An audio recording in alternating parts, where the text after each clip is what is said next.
Supreme কোর্টের নির্দেশে SSC 2016 এর গোটা প্যানেলই বাতিল।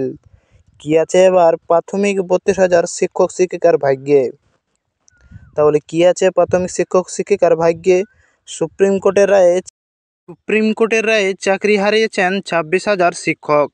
এসএসসি 2016-এর গোটা প্যানেলেই বাতিল করে দিয়েছে সর্বোচ্চ আদালত।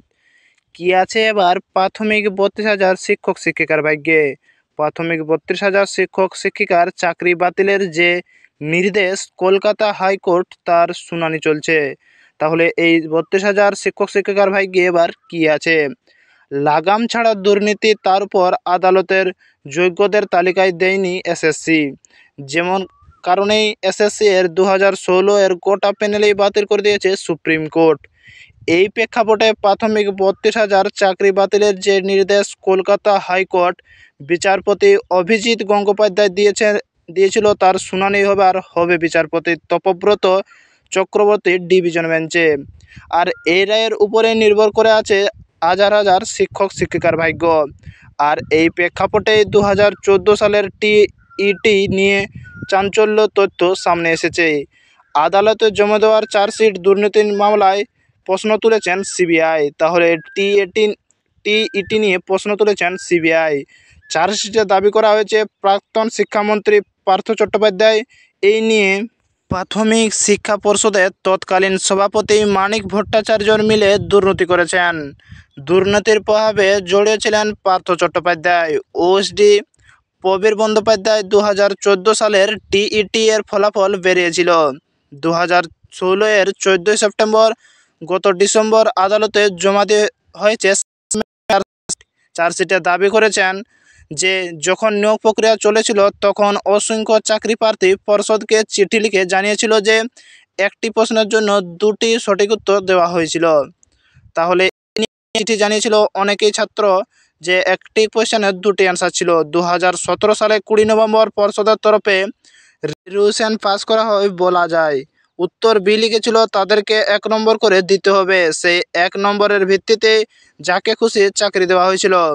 সিবিআইয়ের সাপ্লিমেন্ট চার্জশিটে 10 নম্বর করা হয়েছে 2017 সালের 30 নভেম্বর এই রকমই আরেকটা রেজলিউশন, যেখানে মূলত উল্লেখ করা হয়েছে 270 জন চাকরি প্রার্থীর ভবিষ্যৎ কী হবে। চার্জশিটে সিবিআই দাবি করেছে ইচ্ছাকৃতভাবে 270 জনের নাম, রোল নাম্বার বা নাম রেজলিউশনে রাখা হয়নি। তাহলে ইচ্ছাকৃতভাবে সেই লিস্টে নাম নেই 270 জনের। গোটা বিষয়টাই গোপন থাকে। তা কোনো যে 70 জন চাকরি প্রার্থীকে নিয়োগের জন্য জেলা প্রাথমিক স্কুল কাউন্সিলগুলোতে সুপারিশ পাঠানো হয়। নিয়োগপত্র ইস্যু হয় 2017 সালের মাসে।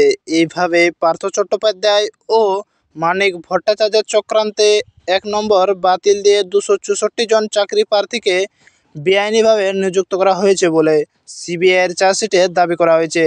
সিবিআই আরও দাবি করা হয়েছে 2017 সালের 11 থেকে 17 মের মধ্যে বিকাশ ভবনে চাকরি প্রার্থীদের ডেকে এনে যাচাই করার কথা পার্থ চট্টোপাধ্যায়কে জানায়।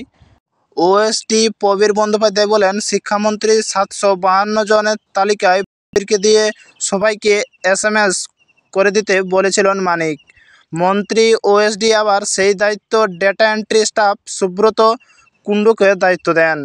কিন্তু SMS পাঠাতে গিয়ে জানা যায় অনেক চাকরি প্রার্থীর মোবাইল নম্বর অস্তিত্ব নেই। সিবিআইয়ের চার্জশিটে দাবি করা হয়েছে 2017 সালের নভেম্বর মাসে পার্থ চট্টোপাধ্যায়ের অফিসে যান মানিক ভট্টাচার্য। আরও 269 জনের চাকরি প্রার্থীর তালিকা দেওয়া হয় মানিক ভট্টাচার্যের। তাদের ইন্টারভিউ এবং অ্যাপটিটিউডে নেওয়ার এবং তাতে সই স্বীকৃত দেওয়ার। যদিও 269 জনের কোনো ইন্টারভিউ বা অ্যাপটিটিউডে নেওয়া হয়নি। কিছু হওয়ার পর যাবতীয় জন্য সিডিতে নিয়ে নেন মানিক ভট্টাচার্য এবং সব তথ্য ডিলিট করে দেওয়ার জন্য মন্ত্রী ওএসডিকে নির্দেশ দেন। সিবিআইয়ের চার্জশিটে দাবি করা হয় কুন্তল ঘোষের প্রধান এজেন্ট ছিলেন সন্ত গঙ্গোপাধ্যায়, যিনি সিল, কৌশক শেঠ ও শরীফুল আলমের মতো সাব এজেন্টদের মাধ্যমে অযোগ্য চাকরি প্রার্থীর কাছ থেকে বিপুল পরিমাণে ঘুষ নিয়েছিলেন। তাহলে কৌশিক শেঠ, শরীফুল আলমের মতো সাব এজেন্টদের মাধ্যমে অযোগ্য চাকরি প্রার্থীদের কাছ থেকে প্রচুর পরিমাণে ঘুষ নিয়েছিলেন।